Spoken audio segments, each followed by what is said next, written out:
नमस्कार जुहर RG restaurant mini blog रे आपण मानकर स्वागत सांग मैंने आ सकाल सकाल एटा टिफिन बनाबार टाइम हो गला। एटा होचे कार्तिक पूर्णिमा दिन वीडियोटा। सकाल सकाल मुई खीरी बनैथिली, मैगी बनैथिली, पूरी बनैथिली।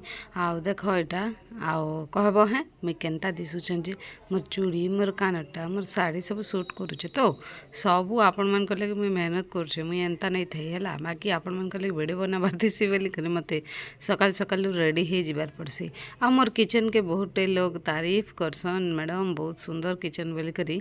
तो काण आर कहमी देखुच तो केनता माटी वाला घर अच्छे, आउ केनता छानी अच्छे, केनता सबू।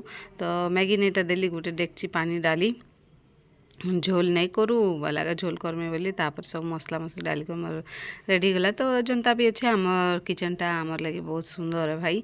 तो बहुत बहुत धन्यवाद जिन मैंने तारीफ करसन। आमर सासू माँ काम करते करते किचन के सफा दरकार तांको से लगे मुई काम करते करते मोर किचन के पूरा क्लीन भी कर देते से मते भी पसंद नहीं लगे। तो फाइनली मोर खीरी आ मैगी पूरा रेडी हो गला सांग मैंने। आटा कार्तिक पूर्णिमा लगे आम घर बाहर ही कार्तिक पूर्णिमा बसासन। तो सभे यहाँ से दिन भोजी करी आम घर द्वार ही यहाँ सब पिला छुआ बड़ मैंने बसिक खाना खाऊन। तो आपण मानकर गाँव में कार्तिक पूर्णिमा हेले बेले भोजी करसन कि नहीं जे कमेंट कर जरूर कहबे। टेंग टेंग bye bye, thank you, love you all.